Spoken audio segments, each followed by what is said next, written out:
What up, man? All right, we got to talk about this gig thing again. I posted this on the bass forum the other day because that is where one posts this type of stuff.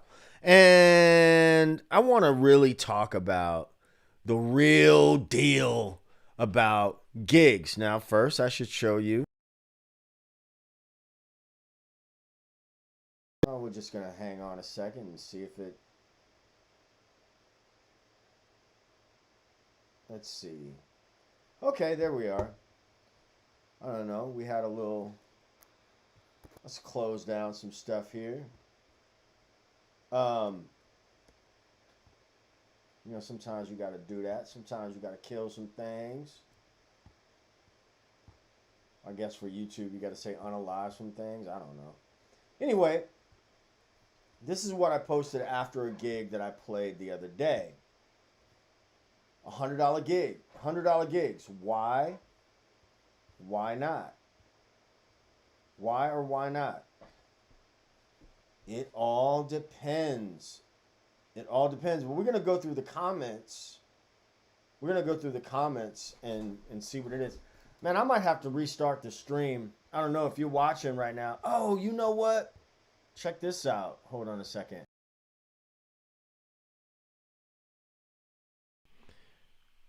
Crazy, man. Let me know if you guys can hear me okay. I don't know if I need to start the stream over again or whatnot. Anyway, but this is the thing.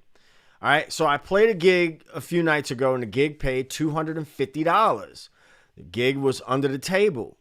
So the gig was an hour and 45 minutes, right? But I had invested about 8 hours between rehearsal, showing up. What's up, G.E. Brown? Not even including the not even including the prep time for songs I didn't know that I had to learn. You dig? So ultimately, it wound up being about $31 an hour. It's like a shift at Walmart, but higher paying, because I don't think anybody who works at Walmart gets paid 31 bucks an hour, right? Now, on that exact same gig, what's up, Wayne? On that exact same gig, the keyboard player said that somebody had called him for a Bourbon Street gig. And the gig paid $175 in the middle of the day from 12 to 5, from 12 p.m. to 5 p.m. Now, many of you guys know I used to do that gig on Bourbon Street from 12 to 5. Used to be from 1 to 6. 3 days a week, right? 12 to 5 on Bourbon Street is actually a decent slot. You work 2 hours, take a break, go play the rest. All right. But that's 175 plus tips. And that ain't no rehearsals, that ain't nothing. That's just showing up, playing tunes that you play every week. Every now and again, if there's another singer or whatever, but most of the time, it's like punching a clock. You go in, punch the clock, play the gig, go home. Also, in the middle of the day, listen, I've done the late nights on Bourbon Street, and I used to really like those, but like on the corner of Bourbon and St. Louis, I'll be honest with you, nothing good happens at that time of night, depending on what the season is. So anyway, $175 base pay plus tips. If you're working with a decent band who knows how to work tips, and the band leader or whoever's counting the tips ain't shorting you, you're gonna leave there with $220 at least. You know what I'm saying? So I was really thinking like, damn, why are you scoffing at that gig? Because that gig, one, pays more money and it's easier. There's no rehearsals or nothing. You just show up, punch the clock, go home. That's it, right? So perspective is everything when it comes to who is on the gig. Wayne says who's on the gig is important as well. Yeah, I mean, listen, we're going to get to that. We're going to get to that. Also, man, this live stream is brought to you by them links that you see on, below my screen. The links below this video, you can check those out. So every gig has a real rate to it. And pay is not always money. Now, I'm not saying to anybody that you should make a habit out of playing crappy, low-paying gigs, right? But now, while I'm at it, let me talk about the different types of bands, and we're gonna get through it as I go through some of these comments on the post, because some of the comments are interesting. If you're in a good wedding band or cover band or whatever that's working, and I mean you're good, not mediocre, good. You can play all the top 40, everything that's hot right now, anything that's hot in the last 15, 20 years, you can pull it out like that. You got great singers, your stage show is hot, all that. You're going to make more money if you have the right business person behind you that's booking the right things. Those types of bands, when they're good, the key word being good, when they are good, they can get more money, right? If you are a mediocre, half-ass cover band, you're not going to make as much money. That's just the bottom of the line. If you're a good casuals function band, you can make some okay money. You ain't gonna make it like that all the time. The good bands make it, fairly regularly, and even they have their seasons. I'll give you an example. When I was living in the Bay Area, I played with an organization that is sort of like it's called the Lucky Devils, and there's a version of it down here. It's an agency band. Right? And so what happens is you get invited into this fold. And the only way to join this group, at least back in those days, was for you to have been invited by somebody. I call it the Eyes Wide Shut band. So I got invited into the fold from what? A rinky-dink $75 gig that I was playing down the street from Yoshi's in San Francisco, down the street from the Fillmore. Gig didn't pay nothing. You know what I'm saying? But then from that gig, one of the guys on the gig was a producer of these other bands. So he recommended me for this agency band. Then I started taking gigs from this band. And then you kind of work your way through those levels. They see how you do, and they would score people, right? They would score people on their professionalism, their playing ability, their repertoire, and stuff like that. And then you would start getting matched with similar people, because what they wanted to do was put together their A-list bands. Does that make sense? So there was, wedding season, you're driving. None of the gigs pay less than $300. But you driving. I'm talking out to Napa, Sonoma. That sometimes was 2.5 hour drives from where I lived. Sure, I lead a gig with 300, 350, something like that. But how much? But I'm paying. I was living in California, so I'm paying $100 in gas. So take that off. You understand what I'm saying?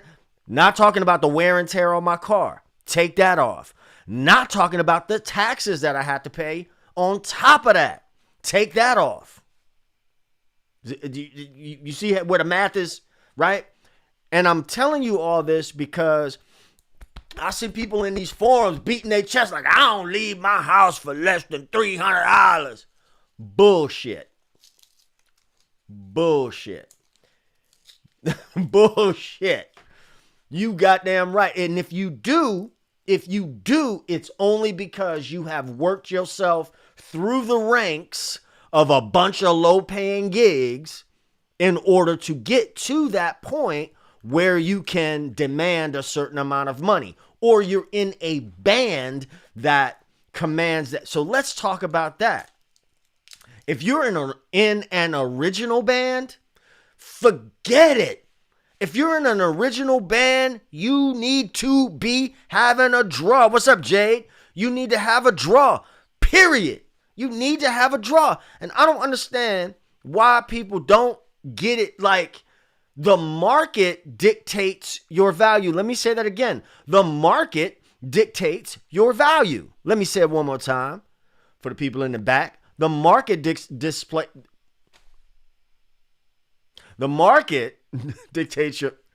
your value. So if I'm a club owner, I got to put myself in the mind of a club owner too.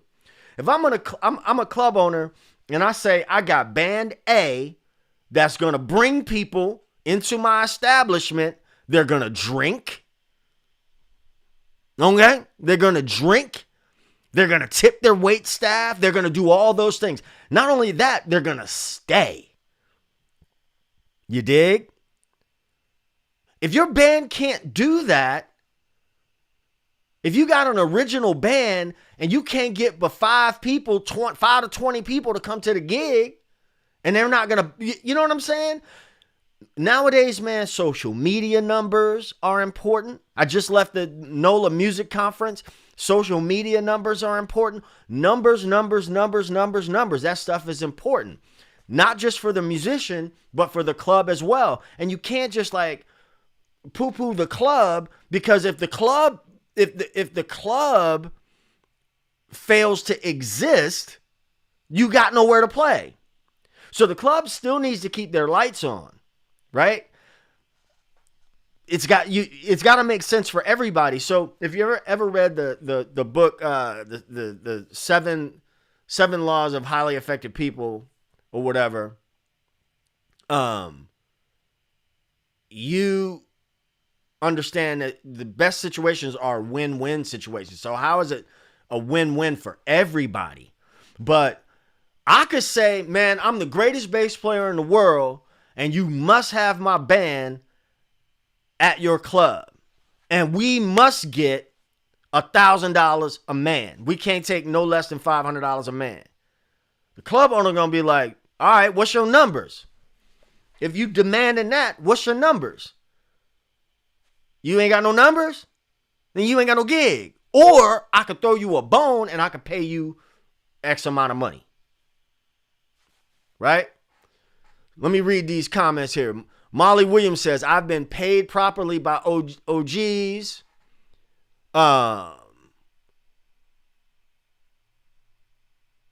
That's how these cats knew me, through the shitty gigs. Man, when I started playing with Jody Watley, I got that gig through shitty gigs. When I got the Zigaboo Motorlease gig, I got that through a bunch of shitty gigs. When I played with John B, I got that through a series of shitty gigs. You gotta be out there. Not only that, the reality is, as a bass player, so we're going to talk about location too. I live in a music town. I was fortunate. I grew up in a music town. I moved away. I went to a place with musical opportunities, and then I moved back to a music town. But I don't know many musicians around here that don't have an extra 1 or 2 things in their bag. And COVID taught us that, right? If nothing else, COVID taught us that. So, all right. But the math don't be mathing with some of these folks, man. So this cat right here says, previous gig, $1,000 a person for a five-piece band. We never play for less than $1,000 in that band. Next gig, another band, we play for the door. 20 per person.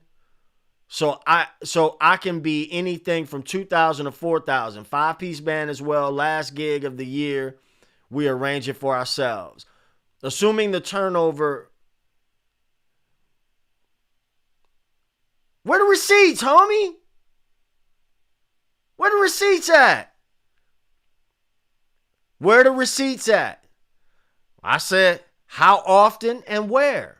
So that's another thing that is relevant, right?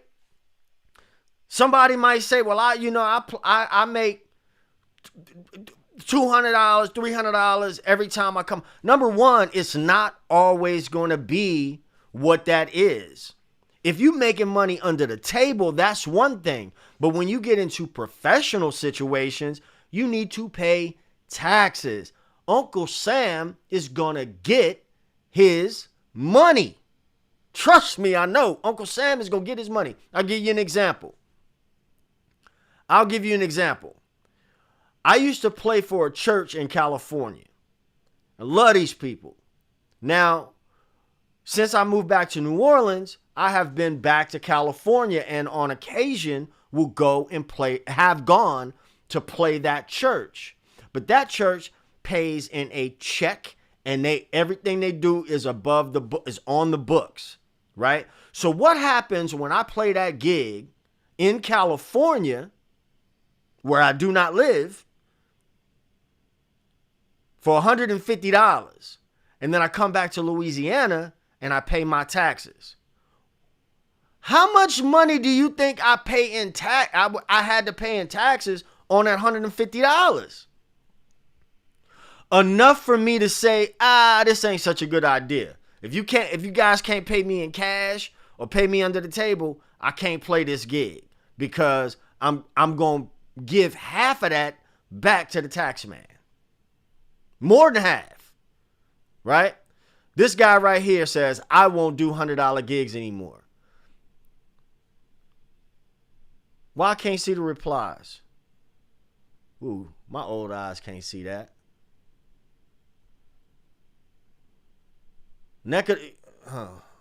Goodness gracious. This is what happened when you got these middle-aged eyes, boy.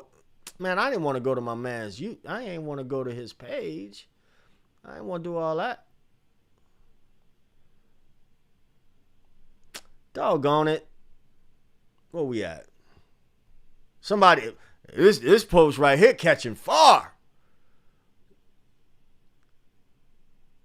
This is the one that gets me. I asked him, how much does he play and where?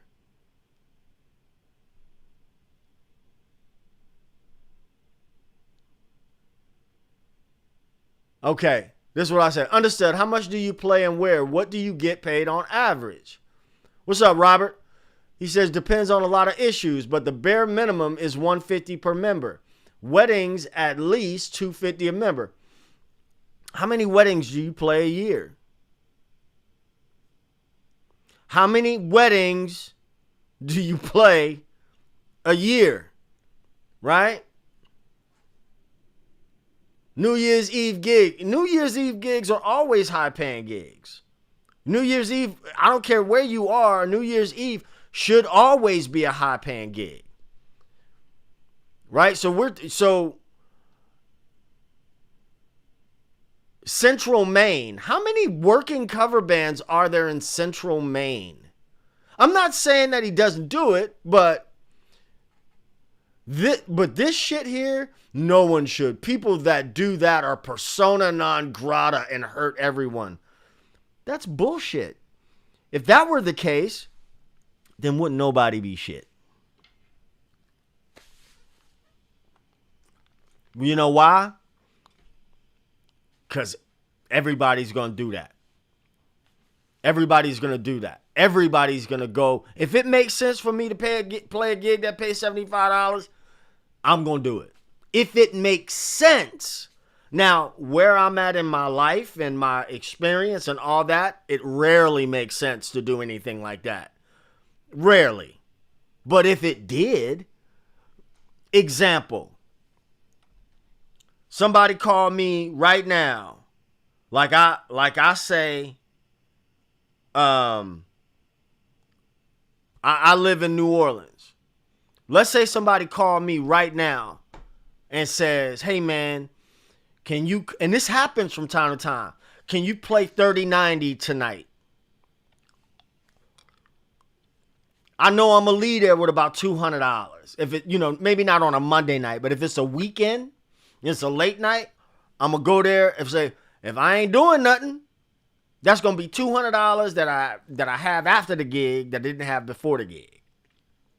You know what I'm saying? But it's still gonna be a long gig. It's still gonna be at least 3 to 4 hours, right? I'm still gonna be investing my time. That's about $50 an hour. What's up, Lauren? It's you don't give me this BS about what you ain't gonna do. You want to play or you don't want to play? I'm gonna tell you about some cats. Uriah Duffy is the first one that pops up to mind. And I love Uriah. That's the homie, right? Uriah's played with Prince. He's played with Liv Warfield, Larry Graham. He was the Family Stone bassist for a long time, right?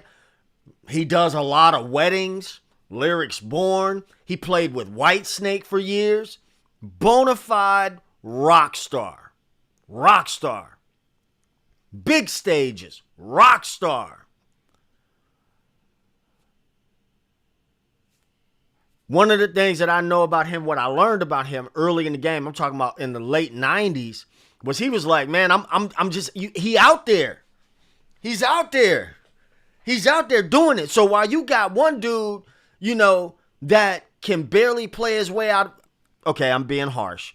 But if you got that one guy or girl that's out there that if you throw some tunes at them, hey man, you know this, hey man, you know this, and they don't know no tunes. They can't get through shit. They got crappy gear. All that stuff, man. While they sitting around talking about harumph,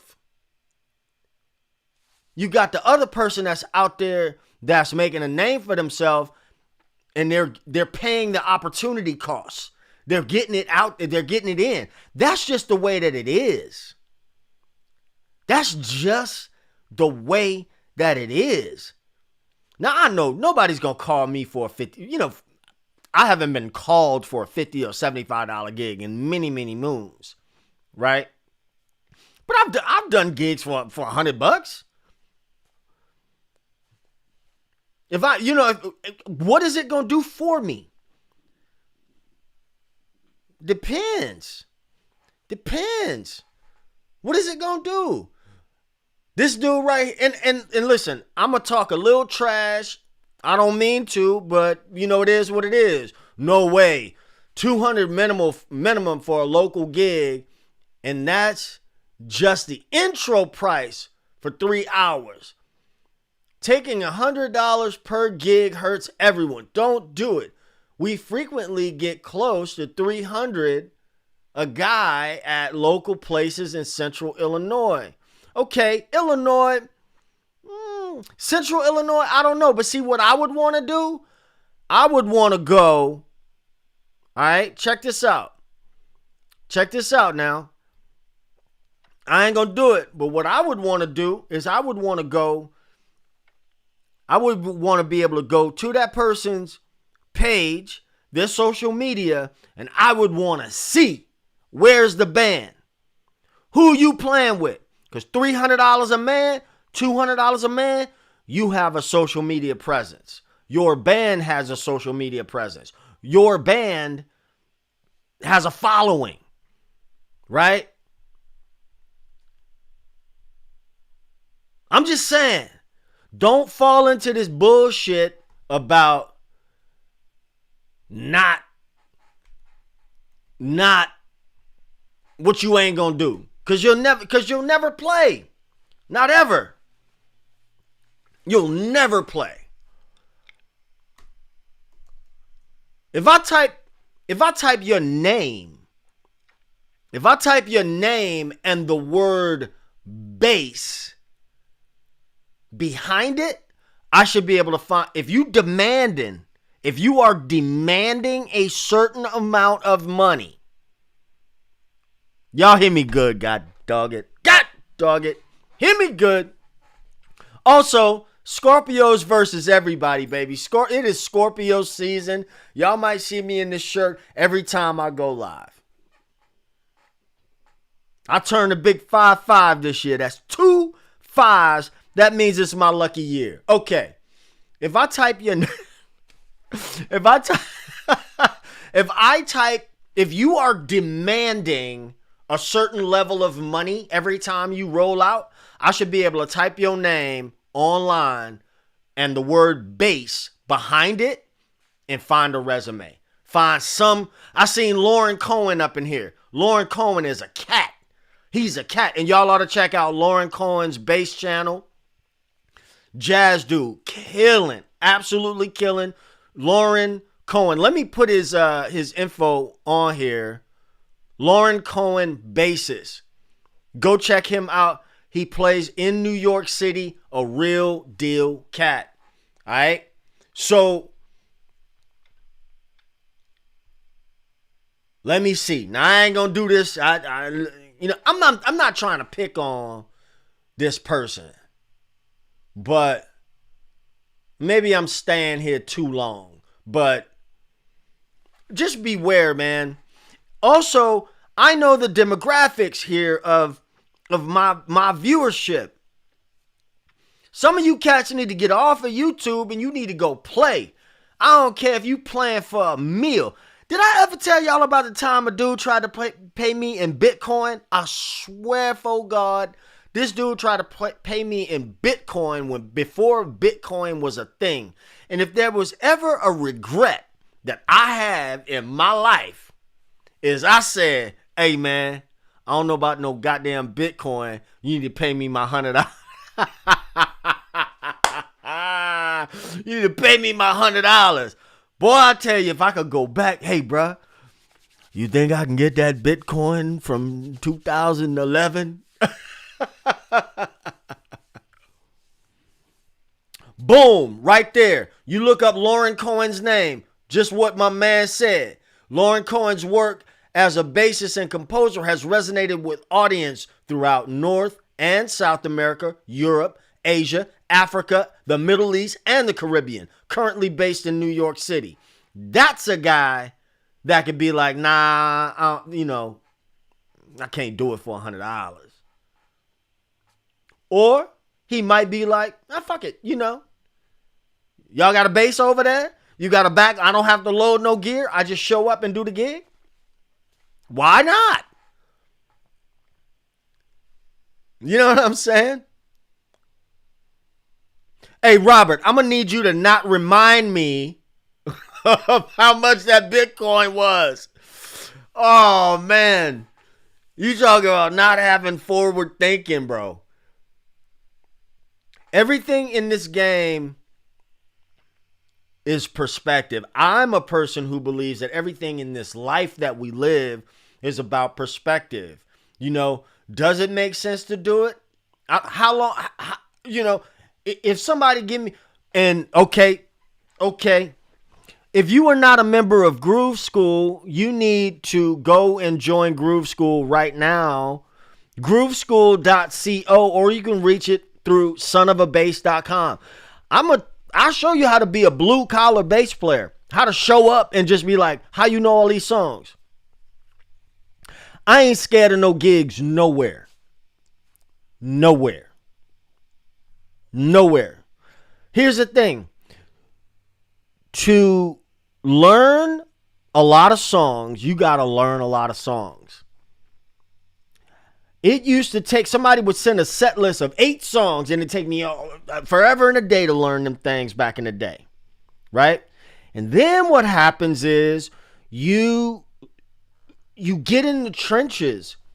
You learn stuff. Some of you guys saw the live stream from the gig I was talking about the other day. I had questions about my feel, my touch, my tone, all that. And when they say tone is in the fingers, I mean, that's partly true. The amp is important, but if there's a backline there, I'm using it. But I got to do the damn thing. You understand what I'm saying? So, but you gotta, in order to learn a lot of songs, you have to learn a lot of songs. You got to learn those songs before you need to know those songs. And then you start finding connections between those songs. There ain't but 12 notes in the Western music system, in the music system that we are all familiar with. There ain't but 12 notes. There's a finite amount of harmony, right? Harmony is, I like to think, is finite. Rhythm is infinite because it's mathematical. But the shit, pop music, come on. When you ever turn on the radio and listen and say, this song sound like that song, and this sound like that song, and this sound like song, it's on purpose.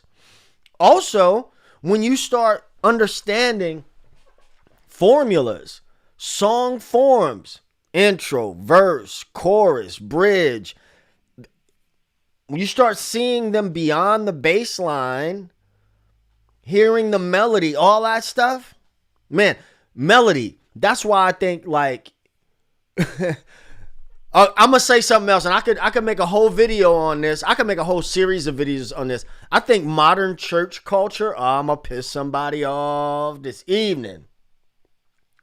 Modern church culture is ruining music. It's ruining, and I'm gonna say why. Because too many young musicians want to church stuff up. You know what I mean? They want to church everything out. Say, hey man, you know what? Why don't you learn the melody of that song first before you start trying to trick it out? I don't know. Maybe learn the words of that song before you start trying to trick it out. Right? You can't church your way out of everything. That's what I call baffle them. What do they say? Baffle them with bullshit. That's what that is. Let's baffle them with bullshit. How about learn the song as it goes and then get clever with it? You know what I mean?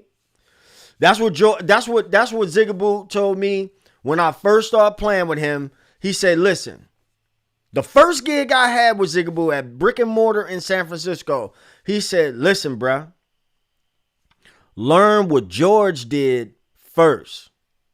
Then do your own thing. Bottom line. Man, look, I used to play all that stuff with Zig. Funky Miracle, Sissy Strut, all that. You know what I mean?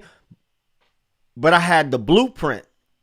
You have the blueprint, and then you do your own thing.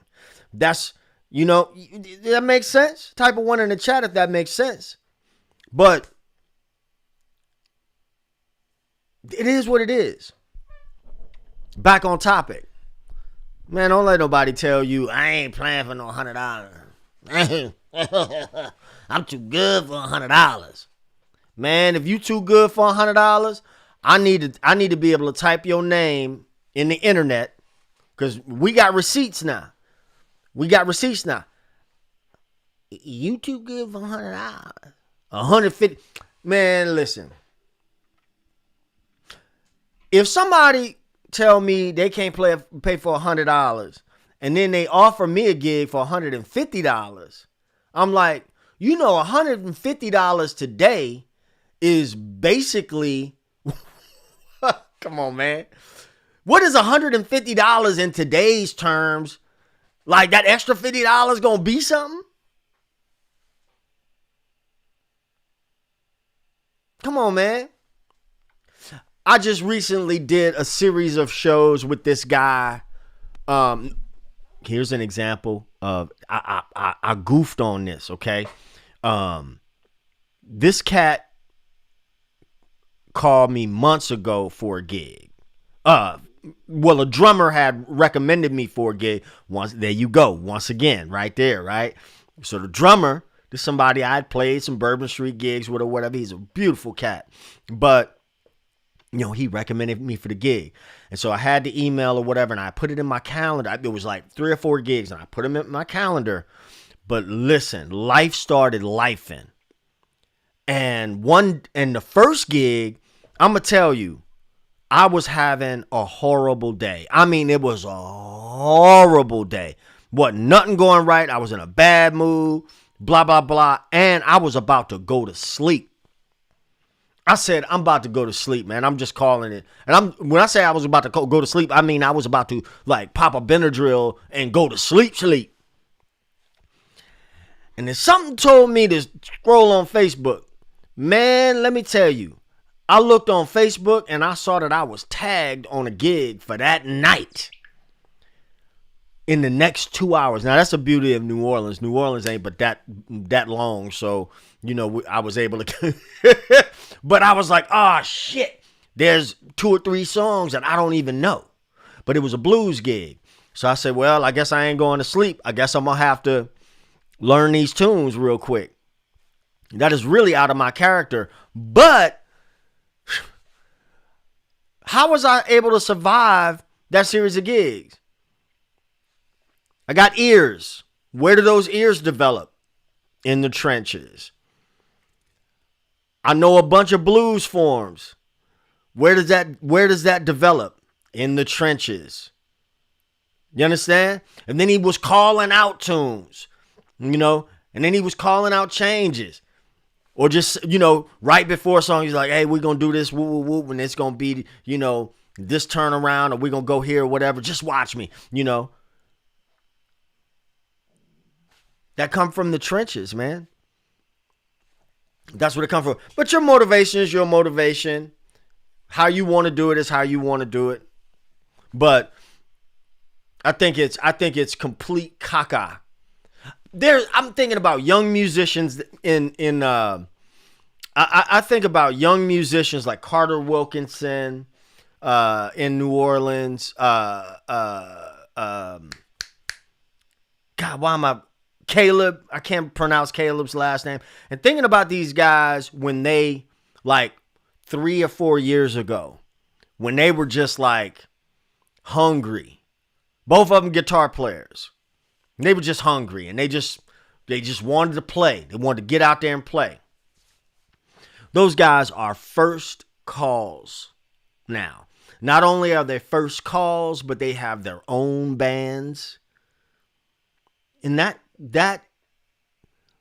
is a testament to not just their playing, but their attitudes as players.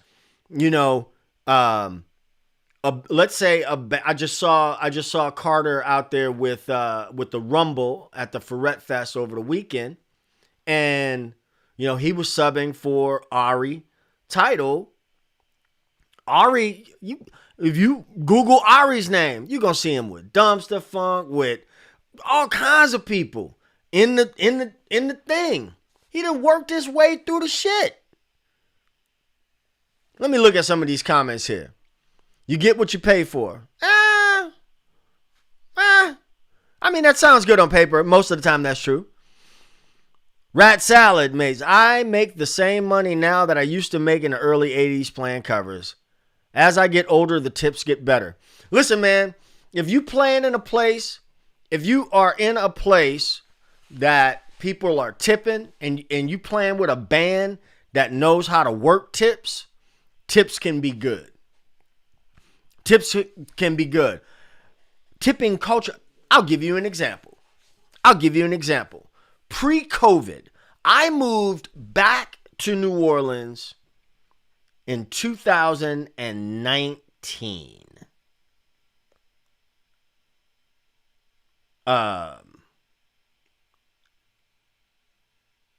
In 2019, I was working as a full-time K-8 music teacher, and I was playing minimum 4 nights a week. I played Monday at Maison on Frenchman. Thursdays I played at Negril. Fridays I played at I can't remember where. Saturday I had 2 gigs. I'd play from 6 to 10 and then leave from there to go to play at Vaso from like 10 to whatever. But one of those clubs was only tips. They only paid tips. But I was back I had just moved back. And even though I'm from here, I was still like, I got to get out there, right? So I start playing and I'm leaving out of there with a couple hundred from this club. And the singer's like, man, it's slow right now. Just wait till the season starts. So we got a season here. Like now, Halloween through Mardi Gras in New Orleans, it's going to be popping. It's going to be popping, right? Summertime slows down in New Orleans because it's so goddamn hot. That's the slow season. But also, if you were like a new musician coming to the city of New Orleans, the best time for you to come, I think, would be in the summertime because a lot of musicians are going to be on the road, and that's a good opportunity for you to find some sub gigs, or at least it was. But the singer that I was working with knew how to work that tip bucket. You can work them tips without begging. You can work with them tips without begging. You ain't got to beg. You ain't got to be groveling. So it's all about what you're doing. Different types of bands get paid different types of money.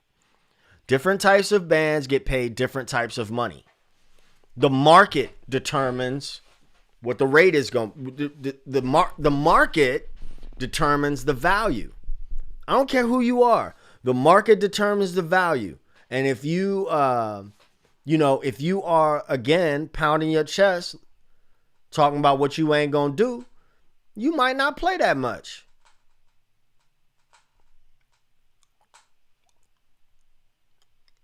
You might not play. Let's go back through these comments some more.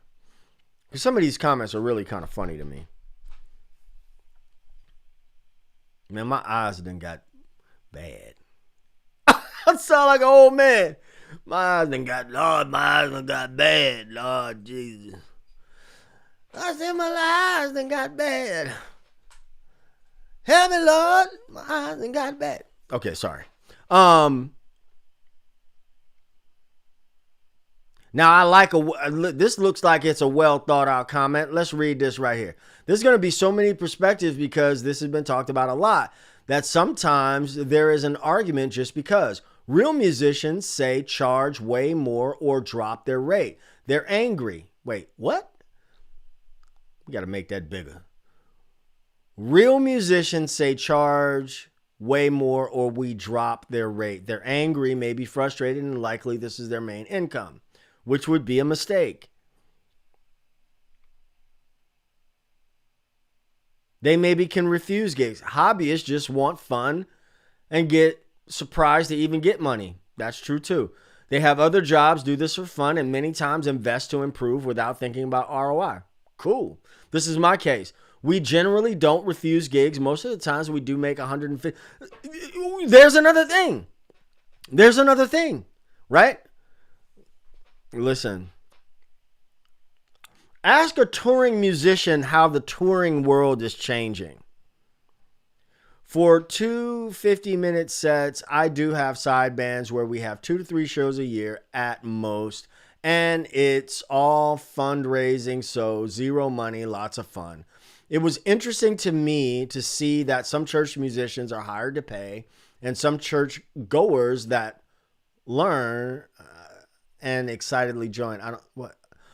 I think you should definitely charge more if you move people. That's so subjective.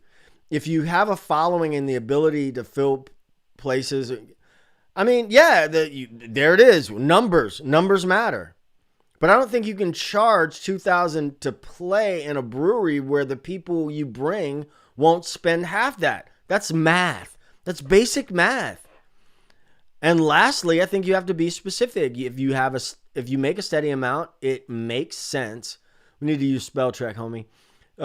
It makes sense to not accept less. If you're super early in gigging and starting getting paid, lower paying gigs are acceptable. Yeah, like I said, I'm not saying that this should, but you got to be realistic, man. I'm not saying that you just need to stay there. I ain't making a habit of, I'm not making a habit out of playing no cheap gigs.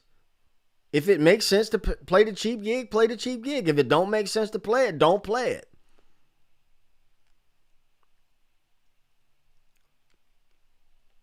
I played a 100-pound gig this evening. I don't know, what is 100 pounds in dollars? It was 10 minutes from my house, and we did 2 1-hour sets. Back to the house. That's the same way the gig that I played the other night was at a HBCU, not far from my house. Don't come looking for me. Don't come looking for me.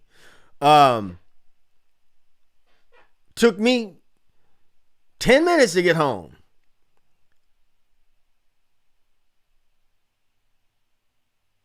What do you think you worth? When you arrive at that number, stick with it. Be realistic about that number. Jobs don't pay for your travel expenses towards the project or the gear to make it happen. I'm happy with 150, blah, blah, blah, blah, blah. Yeah. Where's your neck of the woods, homie? Usually 150, 100, 150 per person. Where's your neck of the woods?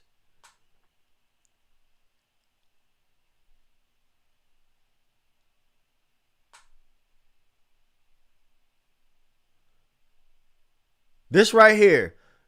He's right. Nice statesman starts aspiration, but unless you're a corporate, a pro sideman, or a bigger tribute, most bands take the $100 chuck gigs to pay. Yeah, nobody should be. Man, look, if you slinging bass by itself, like I said before, if you slinging bass by itself to make a living, you ought to be easily Googleable. Somebody should be able to Google your name and find out what you're about. Otherwise, you barely getting by. You barely getting by. That's just the reality of it.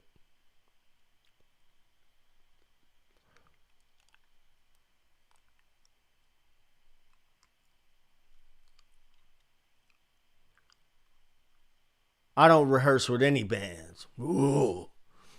If you can't show up and play, you probably can't hang. Okay.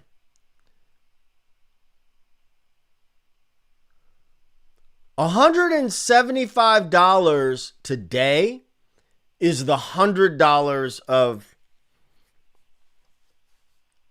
a year ago. So, you know. So what do you guys think? Nick Bradshaw, I don't give a... Yeah.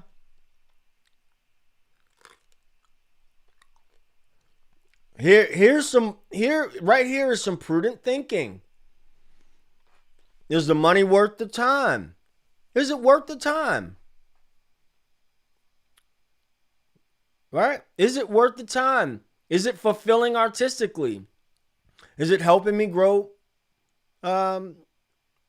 professionally? We've all heard of the gig triangle, right? The money, the music, and the hang.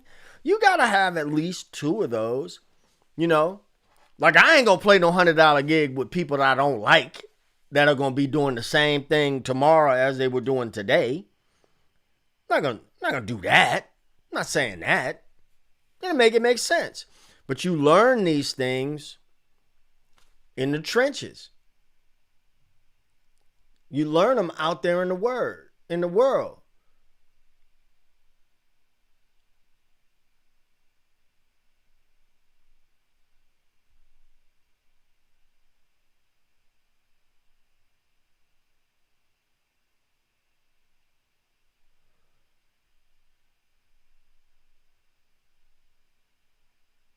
Okay, I love it when a little controversy jump off.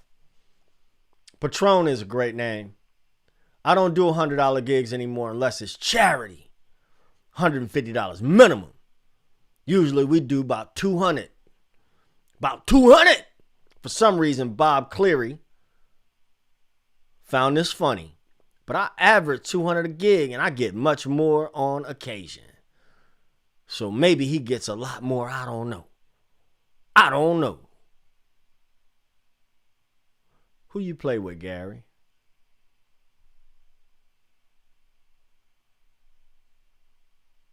Bass player is always right. Bass player is not always right. Now look, I don't feel so bad because I feel like these are public posts or whatnot. So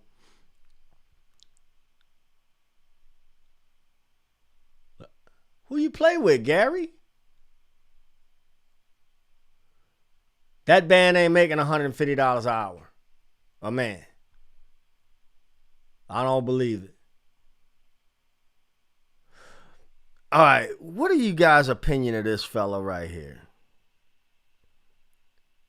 What do you guys think about this fella right here? I don't want to become the subject of his ire, so I'm gonna leave his name. I'm gonna keep his name out my mouth. But you guys, what do you guys think of that cat? He's an interesting cat. A lot of times he'd be saying some real shit a lot of times, but then sometimes it'd be like, I don't really like that. I don't really like the smugness.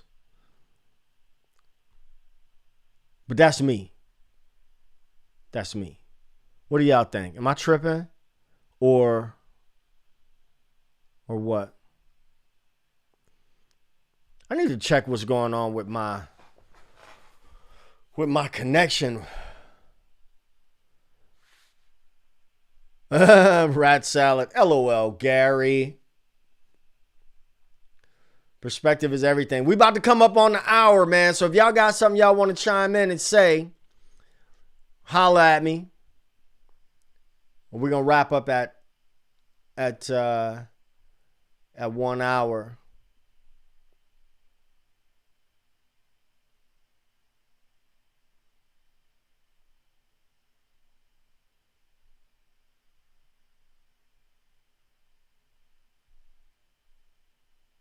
Bass players, we're a funny bunch. We are a funny bunch, us bass players. I get it.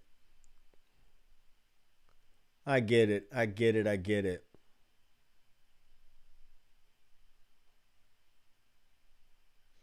You know, I've been thinking a little bit about sound too. I know I mentioned something about amps and backline a little while ago. I'll wrap up with a little, if you want to chat about that, but I'll wrap up with this. I have played Aguilar since 2007, 2008. That's been like my main bag. I had an S410. I had two GS 210s, which were heavy as I don't know what. Then I started rocking the GS 112s. I had 3 of those. I still own 3. I only use 2 if I have to bring stuff out the house. Scorpios are a funny bunch. But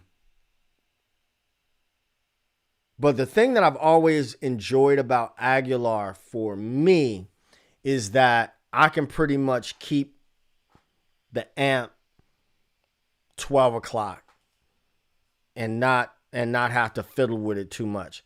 For me, the bass got to sound good unplugged.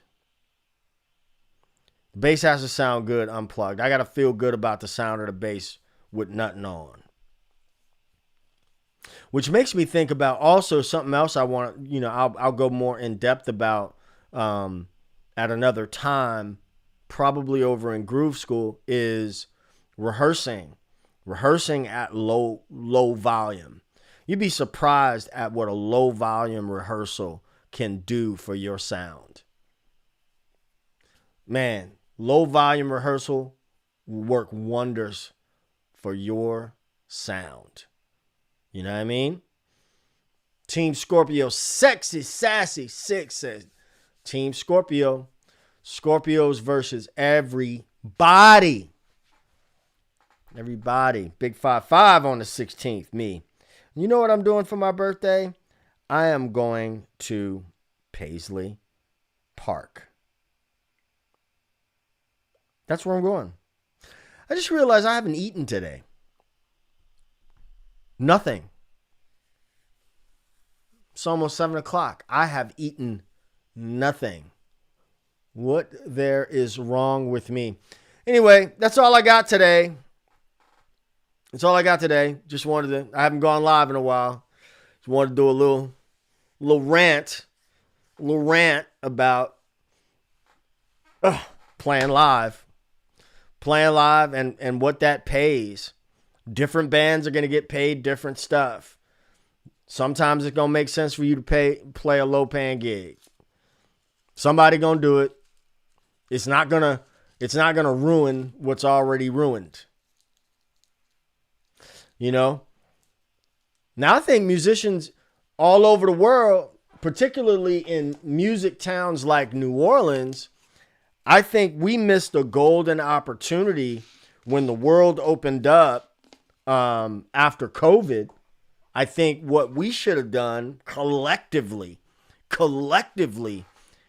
is been like, hey, listen, you need us like we need you. Because New Orleans is a music town. People come here, they be wanting to see live music.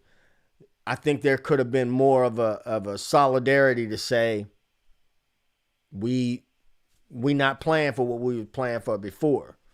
You know what I mean? We gotta, I don't know. But also, you know, the venues were trying to get back on their feet as well too. So I don't know. But it helps to have multiple income streams, have multiple things. I don't know very many bass players, and I'm talking professional bass players. I'm talking about cats that only play one gig or only have one thing in their bag that they do.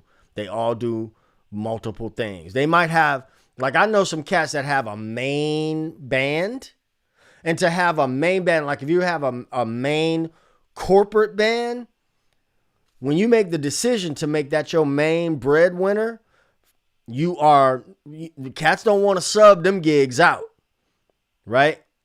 Because that's their main bread and butter. But it's gotta make sense for that to be your main bread and butter. Somebody gotta be putting you on a plane. You gotta be traveling. You gotta be working. You know, you gotta be able to count on guarantees. How many gigs do we have booked out for the year? Bands like that, the money goes up when the professionalism and all those things go up, right? Cats gotta miss me with their King Crimson trio talking about they making $3,000 a night. You know, once in a blue moon, they band play for $2,000. Come on, man, that's not happening. How do young people say? Cap. Call cap on that. Ralph Rodriguez. Team Scorpio in the building. Team Scorpio in the building. I might wear these. I might have to make more. Okay, so I made this shirt because one of my classmates, whenever Libra season comes on, she's like, every post on Facebook is like something about Libras. I'm like, Jesus Christ, is it not over yet? But I have other classmates who were all Scorpios, and it's like, we got next. You know what I mean? Anyway, y'all, it's been a pleasure. Remember, folks, it ain't rocket science. It's pocket science. I'm going to catch you in the next one. Peace.